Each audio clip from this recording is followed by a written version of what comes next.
Ladies and gentlemen, it's a great pleasure to be with you here in Roma for the Galien Forum International with the first session. We are very lucky to be here. I'm cardiologist, and I'm very, very, very happy to be here with friends and colleagues all over the world and to speak to you about innovation. And Galien Forum International is about innovation. And probably all the day you will see in many specialties, many innovations that are coming in different areas of medicine.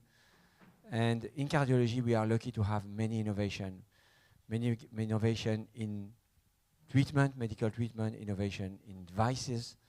And this is improving that our job and objective is to improve the management of our patient. Thanks for Boehringer Ingelheim and Boston Scientific for being for supporting this session, of course. I'm here today with three of my colleagues. Dr. Matias NORDABY, who is Associate Therapeutic Area Head of Cardio-Renal-Metabolic Therapeutic Area in Boehringer Ingelheim. And I have with me also Dr. Andrea NATALE, who is based in Austin, Texas, USA, who has a great experience in ablation, and he will speak about innovation in arrhythmias. And my colleague Pierre SABOURET, he's here, I saw it at the breakfast this morning, who is based in France and specialized in cardiology and atherosclerosis. What I propose is that we start. The idea is to have the session in four parts. I will ask each of the speakers to present to us his innovation, his domain, and then we will have 15 minutes discussion around innovation in cardiology. So even if you are not a cardiologist, I'm sure that you will find this session important. So first, I invite Dr. Matias NORDABY to speak about innovation, and you'll see that actually we are very lucky because we have innovation that are changing cardiology management for our patient. It can be in heart failure, it can be in diabetes, it can be for renal disease, and it can be what we call Cardio-Metabolic syndrome. Thank you very much again. I'm on number 4. Yes. Hi. Hello, everyone. Thank you for joining us in the morning. I'm Matias. Thank you, Walid, for the warm introduction. As soon as my slides are up, I promise you one thing. Well, obviously, one of my disclosures is that I'm one of the Boehringer employees, but I'm coming to you today as a cardiologist. And one of my other disclosures is I promise I will not data dump you and then bore you to death in my next 10 minutes. So I don't know where my slides is, or I can do it from memory, but what I wanted to connect, it's a little bit between what Walid mentioned is how things have evolved probably in the last 10 to 15 decades, specifically within the specialty of cardiology, but other ones have been impacted by it. So I had a very funny intro slide with the Return of the Jedi. Yeah, there it goes. Because there are some old concepts, at least for the ones that are in cardiology and maybe primary care internists, that seem to be coming back a little bit with a vengeance. So I did my disclosure, so I can skip it. Obviously, I didn't realize the screen is going to be that small, but I will read you through it. The point is that way in the 40s, there was this registry called Framingham where the idea was to start looking at people and saying, well, there might be some risk factors that are very deadly, so I'd rather look at them and understand what the journey of that patient is. So obviously Framingham evolved 75 years where was the birthday of this registry back in 2023. There's also for dementia and some other things, but that's kind of where it all started. And then several decades back, it was compiled by Dachau and Brangwald, and they created this CV journey that's called cardiovascular continuum, where they acknowledge where the things that are happening, if I don't stop them early enough, then it will end up to patients dying and some diseases in the middle. Then back between the 1980s and the 2001s, where people went, well, what are those risk factors and what they are combined, and can I do something earlier? And that's when the metabolic syndrome was kind of born. The first one to put it out was the WHO. The second one to pick it up was the ATP3 panel, where we're looking at lipids, and they acknowledged that LDL and triglycerides and some other things, and they compiled. Obviously, now triglycerides are pretty much dead in cardiology from a risk factor perspective, but back then we didn't know that. So we compiled all together, and then we created a sort of the metabolic syndrome, acknowledging that weight circumference and some other things actually led to some sort of cardiovascular prognosis or prediction at some point. Then in 2004, coming from the heart failure side, specifically the NIH, was putting, okay, patients with heart failure have actually kidney damage, or they progress their kidney damage through time. So there is a connection between the heart and the kidney. It felt pretty obvious today, but back then, we were like still discovering certain things. They put it forward, then the nephrology community picked it up, said that's not true, it could be from the kidney to the heart, so let's call it cardio-renal syndrome, and let's add 5 different types. And from 2008, we have been living with these decoupled elements that there are risk factors. There is a metabolic syndrome, there is a cardio-renal syndrome, but everything felt a little bit detached. And actually felt detached to a point that we were actually treating them as the risk factors mandated. We had someone with hypertension, we treated the hypertension. We treated someone with diabetes, we treated the diabetes. We treated someone with hyperlipidemia, we treated with hyperlipidemia, and so on and so forth. But we never connected that in the back until maybe recently, or at least the last 15 years, where we started to understand the mechanisms behind it and how those were shared between all these pathologies that we have there and even other ones that are not in the screen. So, I'm going to focus on 2 things that actually happened in the last decade, which probably drove this connection, interconnecting element, understanding those mechanisms in the back. Obviously, there are many other innovations in the last decade. I would just skip them because I only have 10 minutes. But I will focus on those 2, which are complementary in a sense, because they're coming from different pathways, but achieving pretty much the same thing around addressing certain mechanistic needs within the cardiovascular system, metabolic pathways, and the kidney. And obviously, they're there. They are the SGLT2s and the GLP-1s. So I tried to compile a little bit how was this sort of waterfall of things have been happening. These are not studies reporting. There was too many to put in one slide. I just went into what those studies or the packages of studies actually led to for these 2 classes. As you can see, starting with a tsunami of studies in the GLP-1 arena, then joined by the SGLT2s in the diabetes space. I created 2 highlights because it's when the diabetes world changed a little bit, which was when the EMPEROR outcome studies, when empagliflozin got the CV death indication in their label, but then was closely followed by liraglutide. It was the first one with actually an indication. There was a cardiovascular outcome study before that didn't really lead to any indication or acknowledgement from the health authorities. And from then, there are many others that follow with the cardiovascular outcome studies and their labels. I just put the 2 first ones of each class that actually change this for both of the classes. Then, closely after, they came with the heart failure indication, specifically the SGLT2s. That's the most recent one, the 2020s, started with dapagliflozin, and recently CKD, and finally obesity come to join us. So if I would go back to that first slide where all the risk factors and what happened and all the mechanisms, it feels that these 2 classes are bringing that cardiometabolic syndrome and cardio-renal syndrome to life and splicing them together with one type of approach, or at least one mechanism of action each. So I didn't know the screen was going to be so small, but anyway, my intention was not for you to read this. The point of this slide is that they have a wealth of evidence that people started to go crazy with meta-analysis and trying to slice and dice and looking from other end. And I think the bottom line is that SGLT2s across these multiple studies compiled together, meta-analyzed properly or analyzed properly, have shown meaningful changes in what we call the cardiovascular outcomes or the heart outcomes, but also kidney disease progression, sort of splicing that sort of cardio-renal metabolic type of therapeutics into place. Likewise, the SGLT2s have been doing the same. Mostly their studies are based in the T2D space. However, we probably, this group, I don't know how many have been following what's happening in the obesity space with the SELECT study and semaglutide, some other things coming with tirzepatide. So they are pretty much entrenched in that T2D space. Obesity, the obesity space with and without diabetes is moving, and even there are other things coming with, for example, the FLOW trial that has recently been disclosed and published, and probably there's going to be a CKD indication behind it. However, that's still within the T2D space. So we will yet to know more about these classes and how they branch out of the T2D space as the SGLT2s have been doing. So I want to get back after that's going to quickly rush through and go back to how we ended mostly the early 2000s.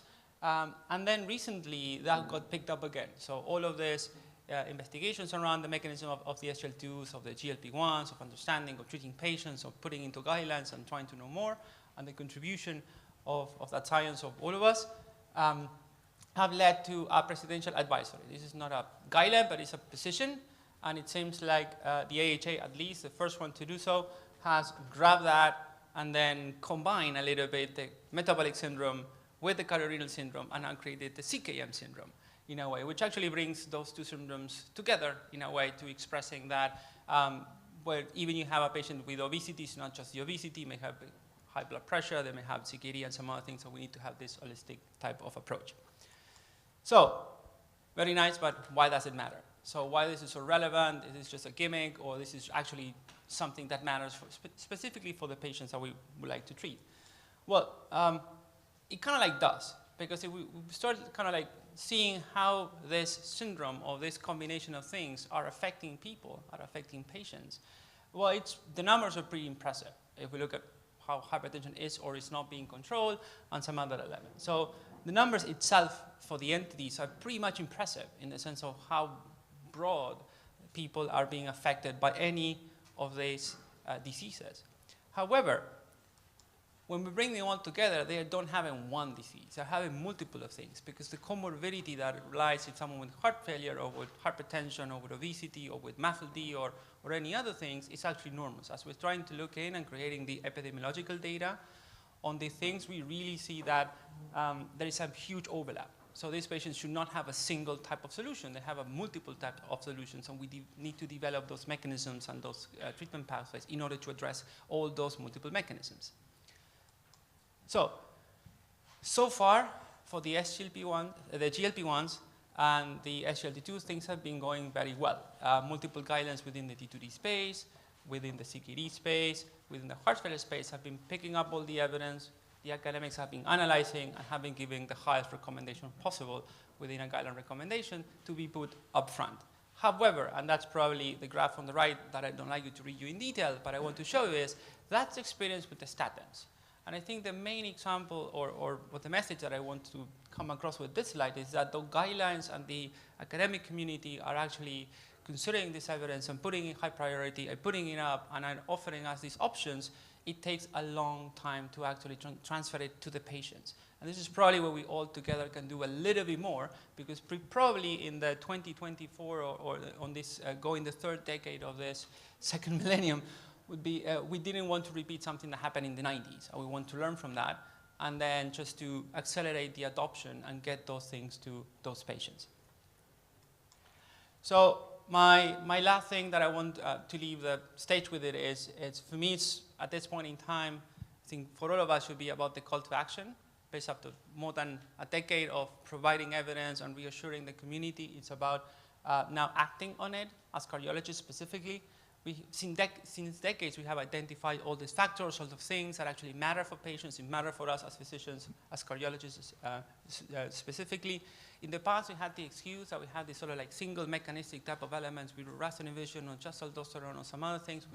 Well, aldosterone is complicated because that's much more, but we had those type more simple or single-minded therapies, and now we are coming, and not just the SGLT2s and the GLP-1s, with other mechanisms that can do much more in the body of our patients and activate or deactivate those mechanisms in a way. So we have effective tools now. We have new tools with new technologies that we can use to. So there might be an opportunity, specifically I'm taking now my cardiologist position, that we could drive that change in terms of implementing, as most of the things are studied from the cardiovascular risk perspective. That's where cardiologists, at least, we feel most comfortable with, and we can be an example of it. So having said that, I think that was my last slide. Thank you for your attention and coming that early, and I go back to Walid. Thank you. Thank you very much. I propose that we continue with Pierre, and then at the end we will have a roundtable discussion all together. Thank you again, Matias. So Pierre is president of National College of French Cardiologists, based in Paris, and also working at Sorbonne University, and he will speak to us about from atherosclerosis and cardiology perspective about innovation for atherosclerosis in general. Thank you to everyone for your kind invitation. Thank you to Walid. We are good friends, as you know. So I speak Italian, but I'm not Andrea NATALE. So if you could change to Pierre SABOURET. So as you know, I'm French and cardiologist, so nobody is perfect. But I can do this without slide. But if you have a right slide, it's better. Because I have some limits in electrophysiology. I have some basic knowledge, but some limits. Maestro, please. No, se no lo faccio in italiano, così faccio Andrea Natale per 10 minuti.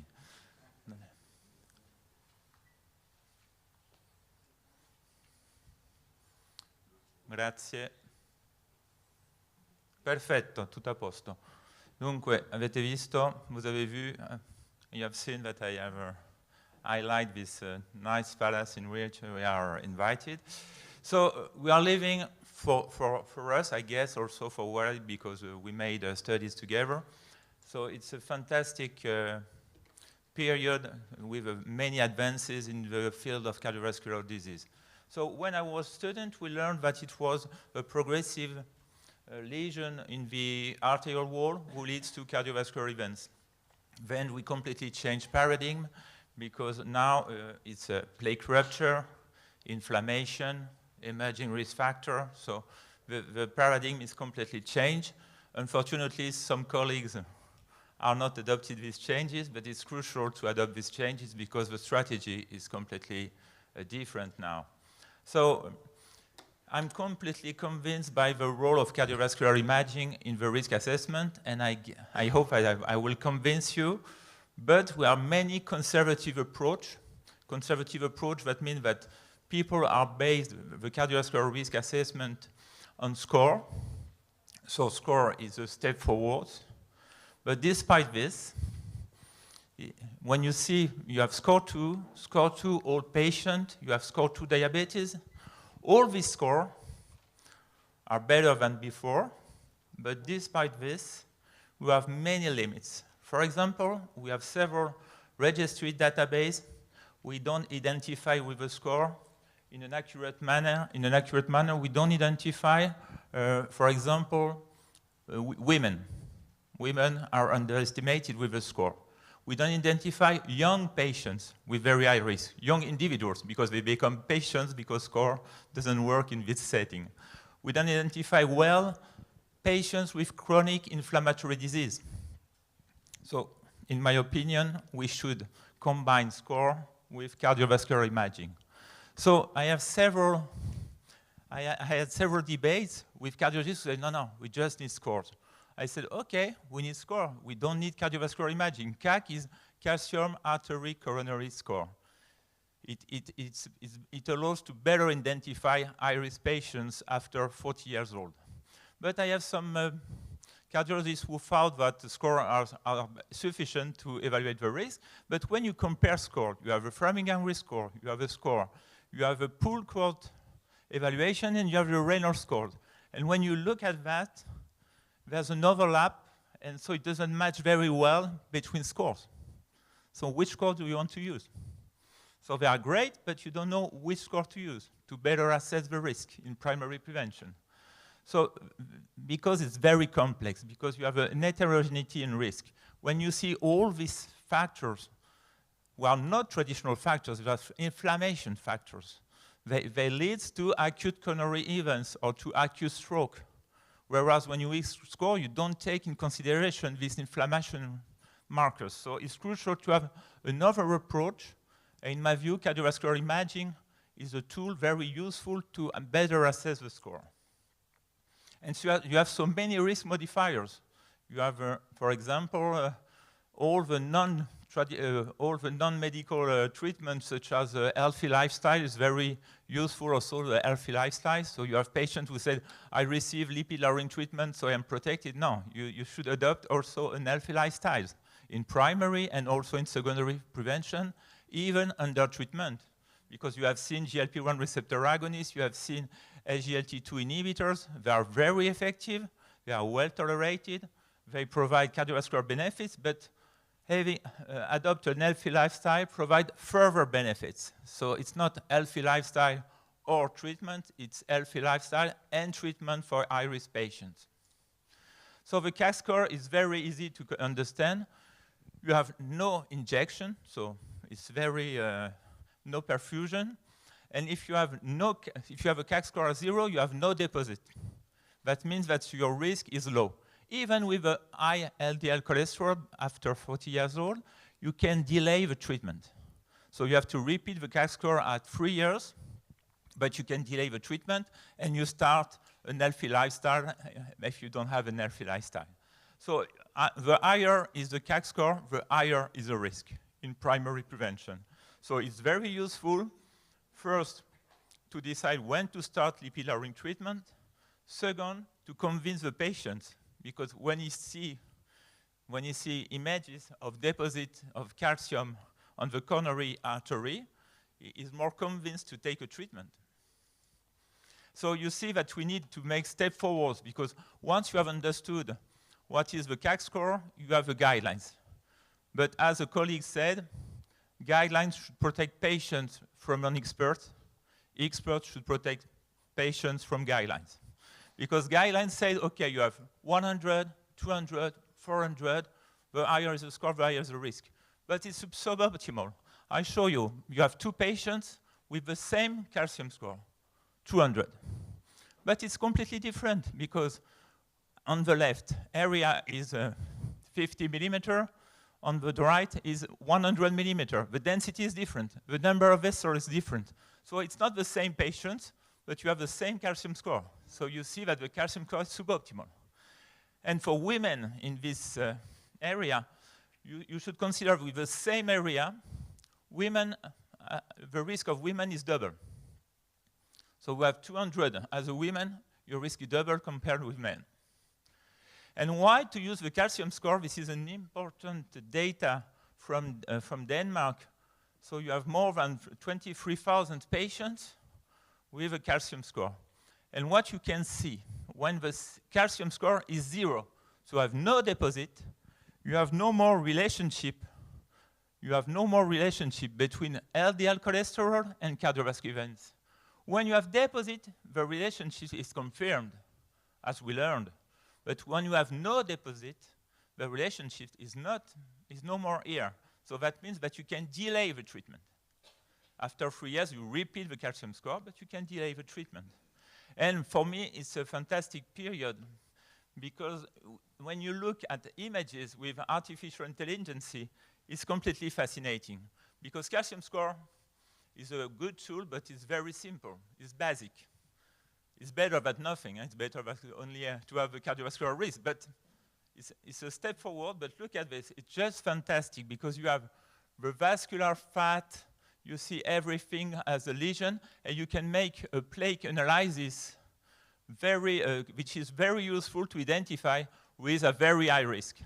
So this photo CT scan is really a step forward. Actually, we have few photon CT scan, but I guess that in the next future, we will have a widespread use of this photon CT scan, and it allows to better determine components and the plaque, and which plaque is at very high risk, because it's very difficult, due to the heterogeneity of patients, to decide according to plaque or not plaque, but also the quality of plaque, because you have vulnerable plaque and you have stable plaques. So you see that it's really a fascinating period, and I saw that in the next 10 years, we will have many advances in this setting. So in my view, the current approach of cardiovascular risk in primary prevention should be based on traditional risk factor, so smoking, hypertension, diabetes type 2, non-traditional risk factor, chronic inflammatory disease, for example, sleep disorders, number of steps, stress, chronic stress. But also you should consider, as you understand, inflammatory, lymphocyte dysfunction also, and cardiovascular imaging. You have seen that photo CT scan will be the gold standard, I guess, in the next years, and it's really fascinating to have this approach. So, as you have seen in the previous presentation, patient needs a comprehensive approach, an holistic approach to treat all components.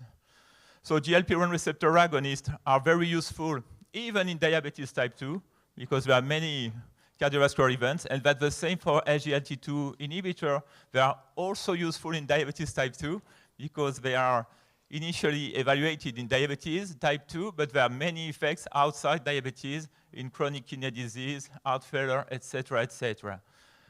To short briefly about new lipid-lowering treatments, it's also a very exciting period because you have the traditional statins, but you have also antibodies would decrease by 50% LDL cholesterol, 50 to 60%.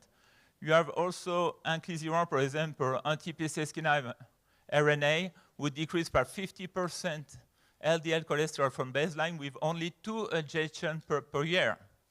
So actually, it's a little bit expensive, but when it will be at low cost, we will have 2 injections per year to treat an excess of LDL cholesterol.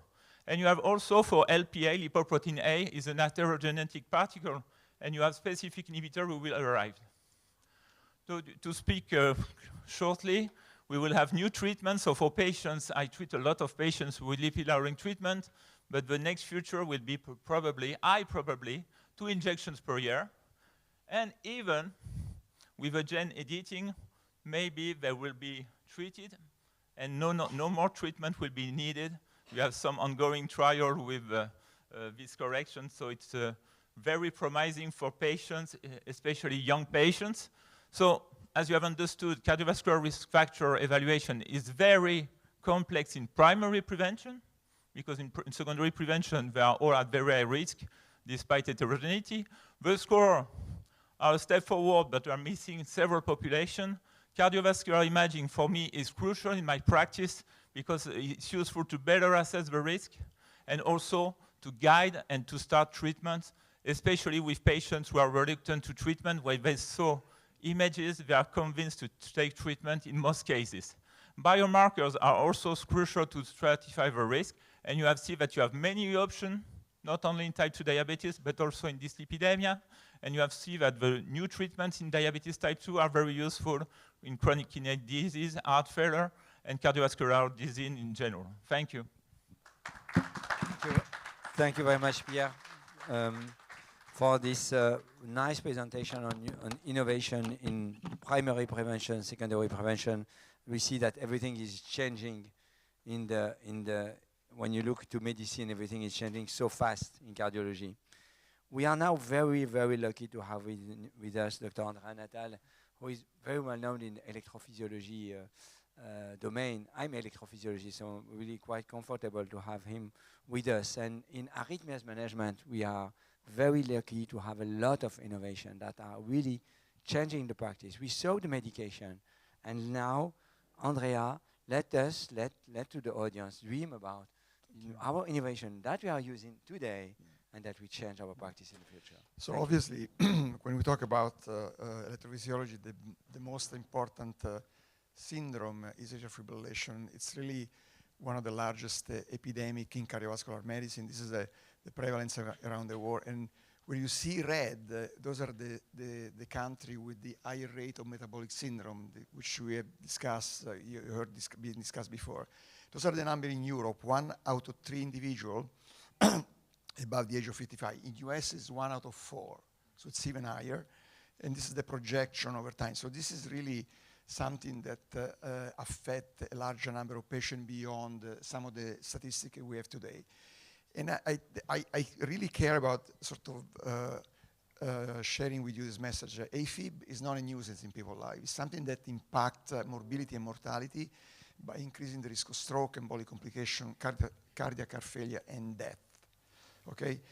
And so it's important that we put this in context, because this is the reason why we need to have a better solution for this problem. This is how atrial fibrillation affects people's life. It's not just about quality of life. As I mentioned, it's about death, risk of stroke, LV dysfunction, cognitive decline. Atrial fibrillation has been associated with an increased risk of dementia follow-up, affect people's mood with increased risk of depression, and obviously hospitalization. And this is another evidence from larger failure studies showing the impact on mortality of atrial fibrillation. And when you see just atrial fibrillation alone as a higher rate of mortality than heart failure, and obviously the combination is the worst. And when you look at quality of life, the impact on atrial fibrillation is as bad as heart failure. So clearly something that is important in people's life in many ways beyond the symptoms. This is the way we understand it today. There are more and more evidence that atrial fibrillation is driven by a genetic predisposition, but on top of that, there are a variety of comorbidities that determine the time of manifestation in people's life. And those are where many of the previous speakers talk about addressing risk factor with lifestyle modification, and they require a multidisciplinary approach that is becoming more common and more popular in cardiovascular medicine that involve the expertise of different practitioners and specialists. The options that we have are obviously the conventional pharmacologic therapy and interventional procedure in the form of surgery and catheter ablation. So, but this is an ongoing dilemma. So do we really need to push for sinus freedom or not? Many years ago, studies seem to suggest it didn't make any difference. This is the AFFIRM study showing that the survival is the same. However, what those days ablation was really at the beginning, and drug was the standard of care. But so we realized that the studies were negative, first of all, because drugs are not effective, but also introduce an increased risk on non-cardiovascular mortality. So you give it a medication to treat a problem that is not effective, and at the same time increase risk of mortality for other reasons. In fact, from the same study, the strongest predictor of survival at follow-up was sinus freedom, beside the treatment with warfarin, but sinus freedom was a strong predictor. Obviously, things have changed over time. This is the latest, is the AFib-NET that try to address strategy to maintain sinus freedom within 1 year from the diagnosis, showing that actually those strategies, which include catheter ablation and drugs, improve mortality and morbidity when they are implemented quickly in the patient life. And if you think about what has changed since 2002, the drugs that we use to treat this patient are exactly the same. What has changed is the impact of catheter ablation, the way we do it, and the way we do it even in low volume center. So I'll show here. And the important thing is that the AFib-NET trial show is that the benefit of sinus freedom is not just in people with symptoms, but even in people without symptoms. So this changed completely the paradigm of the way we address this problem. This is another study from Japan, again, showing the benefit of maintaining sinus freedom in asymptomatic patients that follow up with the reduction in composite cardiovascular death, heart failure, and stroke, major risk of bleeding. To the point that now, clearly, the guidelines suggested that asymptomatic AFib need to be assessed and stratified as we have done in the past for patients with symptoms. So let's look at where ablation fit in all of this. We started this process of ablation as a first line in 2005. At that time, we were criticized that, well, you're all experienced ablator, so this is not relevant to the community. So later on, we did this mostly in Canada, in centers that do less than 100 ablation a year. And despite that, ablation still was superior to the antiarrhythmic drugs. And this has moved more recently to this study and into CABANA. CABANA was initially presented as a negative study, although there was a benefit in combined mortality and cardiovascular hospitalization. But why it was a negative study? Because about 27%, almost a third of the patients who were randomized to drugs crossed over to ablation, and about 10% of the patients randomized to ablation never got ablation. So this is a huge problem. In fact, when CABANA looked at the outcome per treatment, clearly ablation met all the endpoint in reducing morbidity and mortality in treating this patient, and obviously recurrence of atrial fibrillation. We now have evidence that early rhythm control is not beneficial just to reduce morbidity and mortality at follow-up, but also reduce the progression from paroxysmal to persistent atrial fibrillation. So this is with RF, catheter ablation with radiofrequency energy, showing a reduction in progression from paroxysmal to persistent.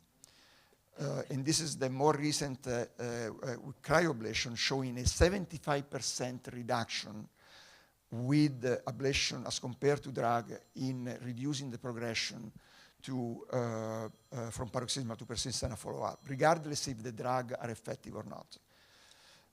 Also in patient congestive heart failure, we have data that ablation reduces mortality. This is actually a study that we were part of. It was the first study to show a mortality benefit in treating atrial fibrillation with ablation. And the CASTLE-AF more recently, in a larger series of patients, proved the same concept. So why antiarrhythmic drugs are not the answer? Because antiarrhythmic drugs come, as I mentioned, with side effects, which include increased mortality. But overall, a 1 year, which is a very short time, less than half of the patient still maintain sinus rhythm.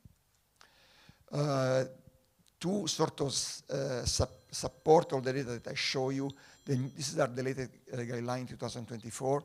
A catheter ablation is now class 1 for many subgroups and is considered also as, can be considered as a first line in center with higher expertise, especially in people with paroxysmal atrial fibrillation.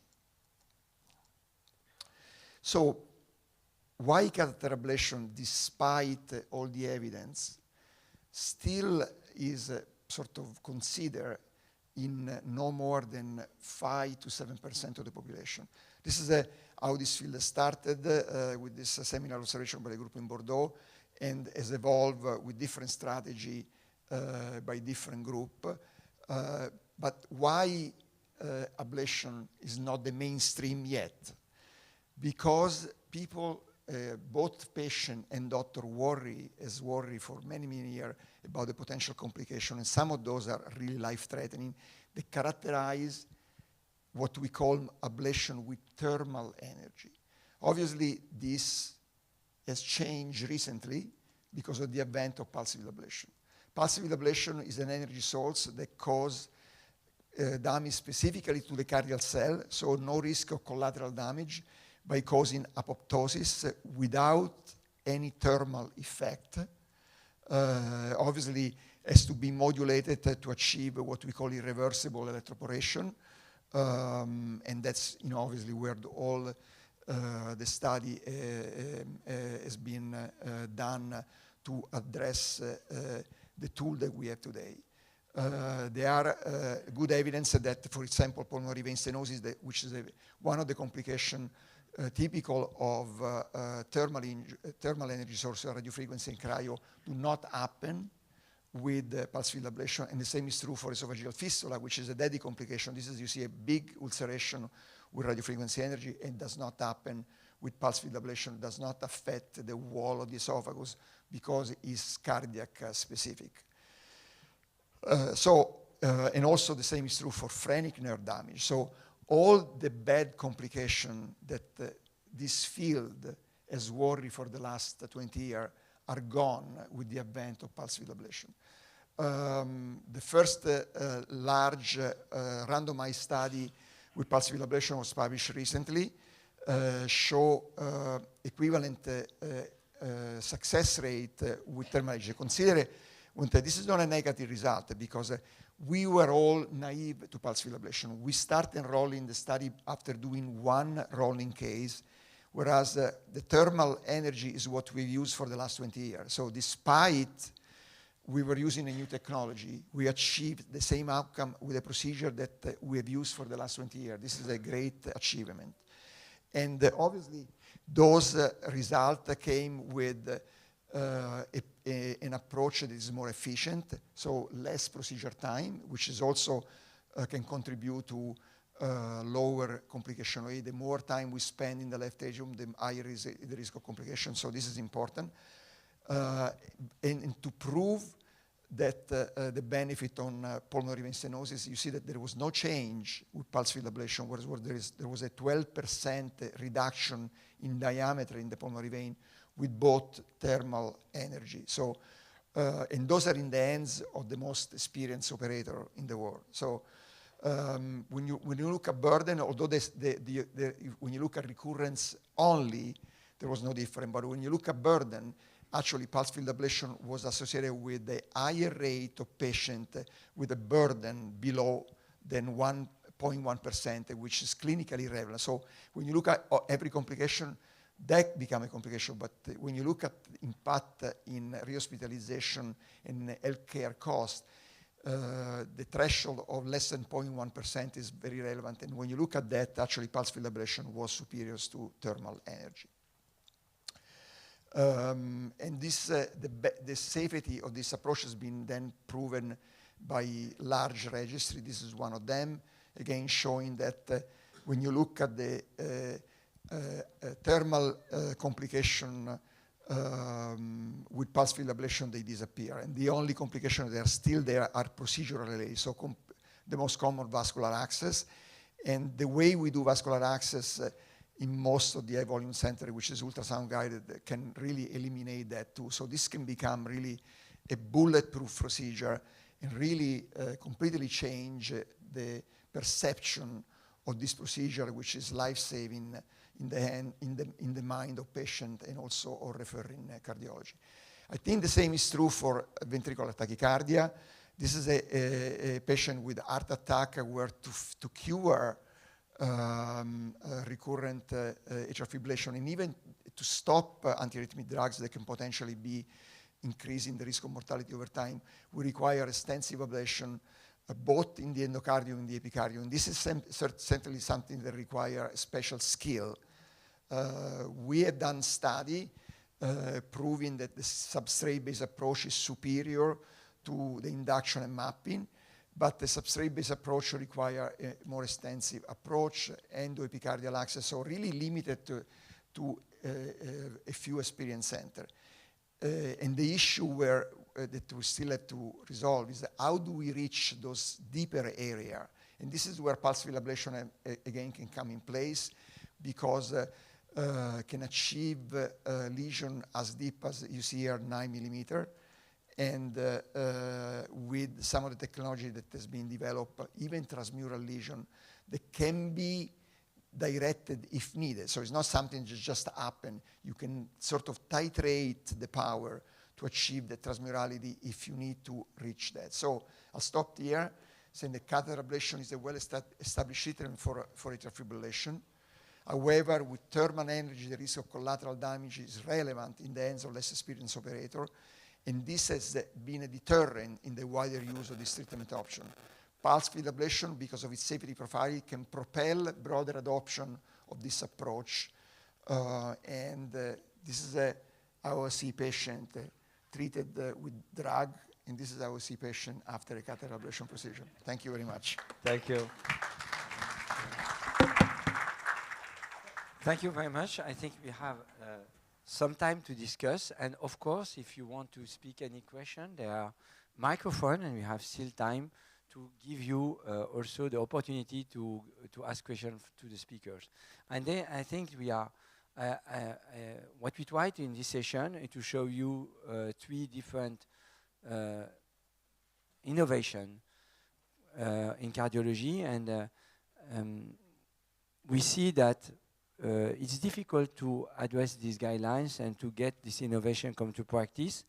How do you see in clinical practice the way that we will improve our patient? How we may, how do you see, you work for pharma industry, so how do you see that pharma industry can contribute to get these guidelines well known and applied by the physicians?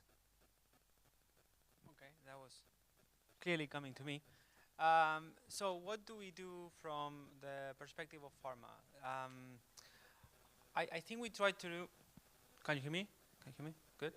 Okay, so I think besides the fact that we try to communicate and engage with the academic community to get this known, which it's sometimes, most of the time, we realize that people had not had the time because they are very busy in their practice to actually be able to read or understand or engage the entire community and kind of move forward. So this is one of the things, kind of the most obvious ones, that is we stand in front like I'm doing today, or in other forums to be able to communicate and engage people and so on. The other thing I think probably less known or somewhat known is we are part of both sponsoring activities, or most of these guidelines have to a point some sort of contribution, most of the time sometimes financial, sometimes academic, but we try to engage in as many ways as we can, obviously in a compliant manner, to get as many channels and as many engagements as possible. Also, we work with patient groups. That's sort of the other thing. I think one of the things that matters, and I think you were addressing it both, is that you were talking about the patients and understanding and communicating to them, and for them understanding why they need to take it, or why they need to understand, and when they need, or why they need to change their lifestyle. So that part of the education is sometimes something that we also take to give them a little bit of that empowerment that patients sometimes ask, or sometimes they don't know that they need, in order to understand when they are interacting with us why it matters at the end of the day. So I think there are multiple things that we try to do with the community, with the patients, which are at the end of the line of all these innovations that we develop.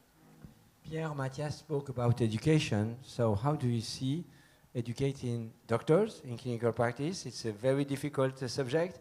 And how do you think that we may convince the doctors to go to conferences and to learn more, etc.?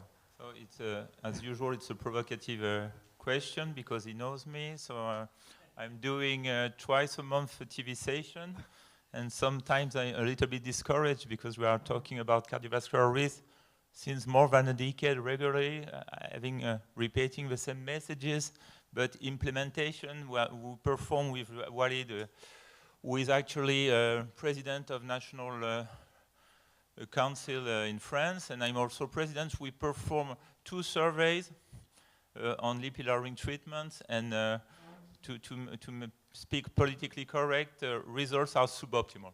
So it's really difficult to implement despite the high amount of proof. It's very difficult to implement guidelines, and also outside the guidelines, only the evidence. For example, calcium score, we have an amount of proof about the usefulness of calcium score to the risk assessment. Despite this, I recently performed a debate with an opponent of calcium score, and we have only cardiologists of the French Society of Hypertension. It was 50-50. So you can show everything. You can show everything, but when you are reluctant to change habits, it's very difficult to change habits. So, and to change paradigm, because they are convinced since years, they learned that. So it's difficult to say you have to change, and if you're not agile, it's really a barrier. I think that when we look in the 20 last years, we see that what we were doing 20 years ago is completely different from what you are doing now.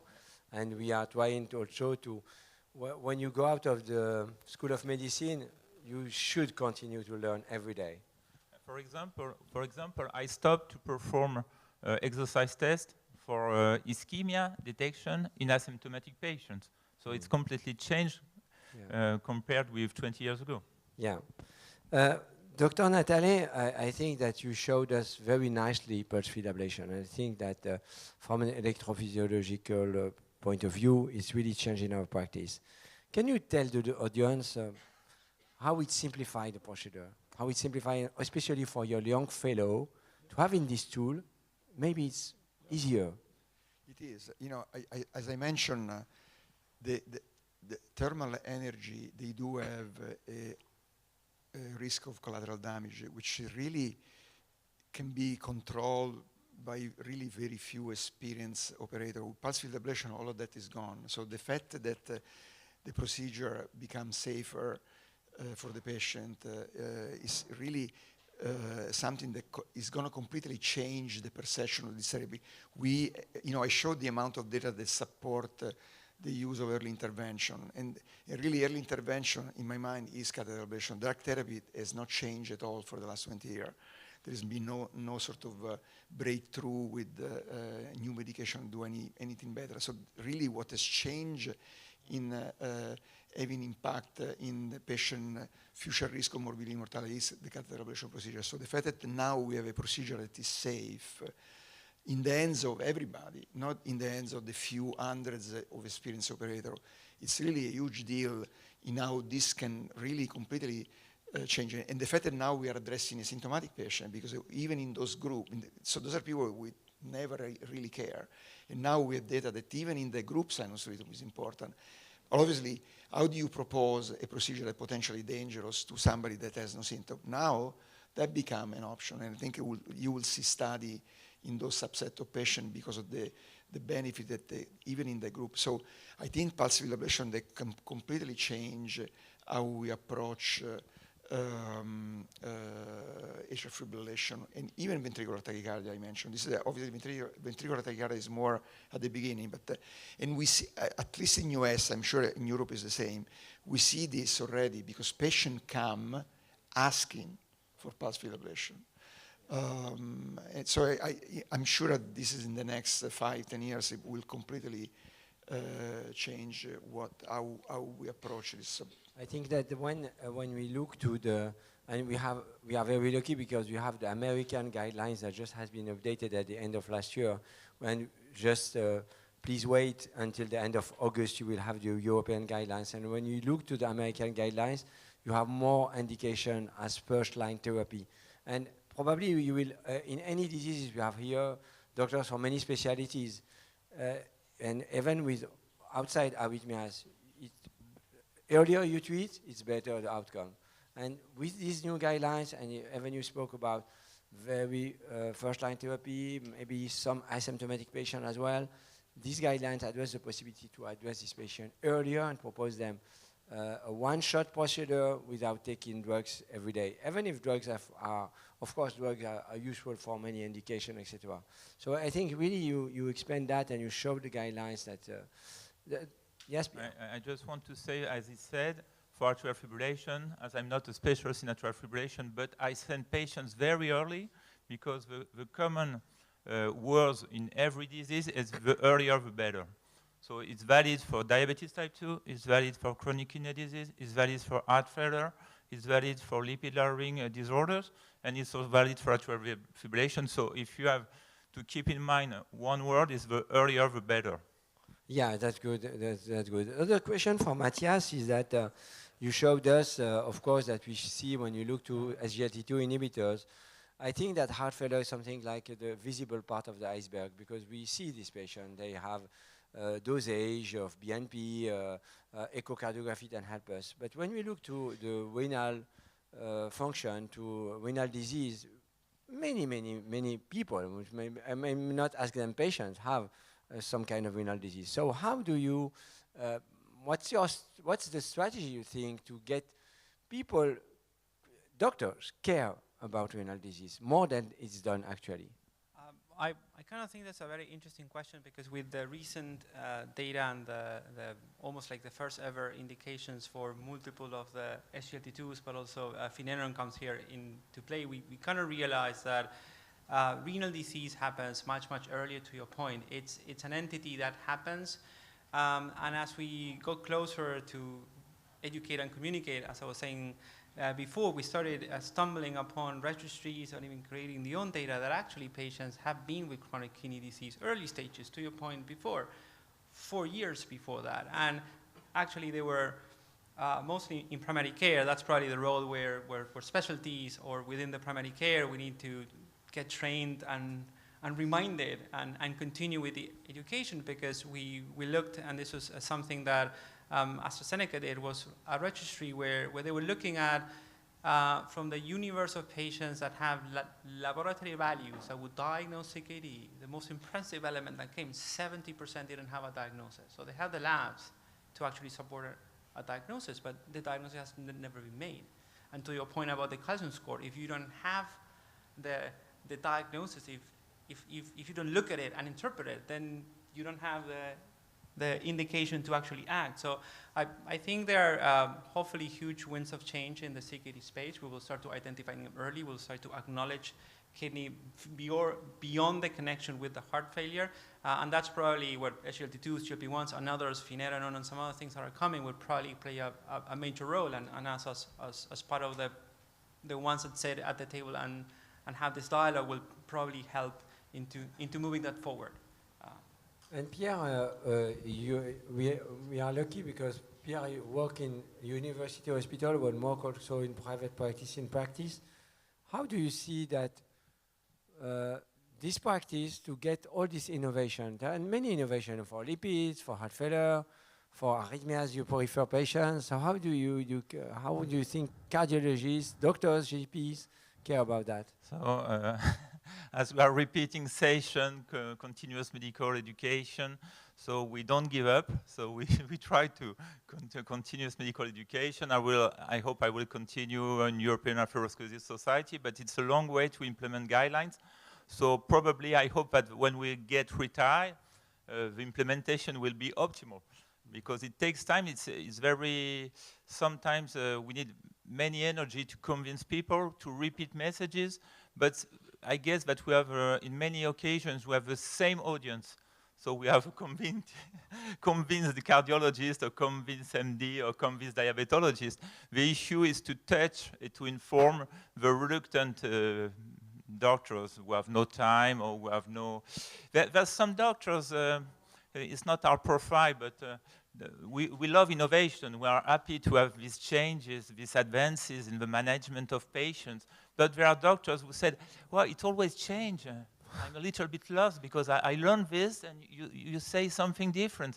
So as doctor, you should have an open mind and to accept new change and to adopt new changes where they are valid. But it's difficult in practice. We are all human. So, Dr. NATALE, you showed us very well the PFA, which is a very important innovation for this last year.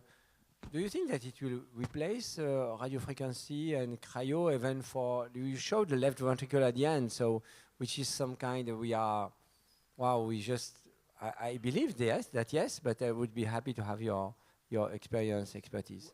100%. I can tell you that I think in Europe, the only sort of deterrent has been the cost. In U.S., the moment it was approved, it became the center where it was available 100% of the first-time procedure for the and we're getting more experience with the redo procedure, where we were kind of at the beginning we were on the fence because we didn't know what needed to be addressed, and some of the tools that are available now for PFA are more single shot. But as we learn more and more, I think we're using this almost 100% of the patient now. So I'm 100% sure that it's going to completely replace, both because the tools are going to evolve, the technology is going to get better, but there is no reason to use something that has a risk of collateral damage when you have an option that doesn't. It doesn't make any clinical sense. So it's really something that the field need to sort of adjust to. It's going to happen no matter what, 100%. Thank you very much. I think I wish that in this session, in cardiology, we try to show you all this innovation in cardiovascular disease, from prevention, treatment, early cardiovascular disease, and treating even by medication, and also by all the procedure. We didn't spoke about coronary artery disease, but many, or about the valvular disease that are also other innovation. It can be a Congress of Cardiology, and impossible to address everything in 1 hour. Thank you again for being with us. I invite you to be here for the next session. Will be very interesting on women health and fertility preservation. I think that Pierre explained to us that women are not managed as well as male, who will be chaired by Professor Jean-Marc Ayoubi. Thank you very much again, and see you soon. Bye-bye.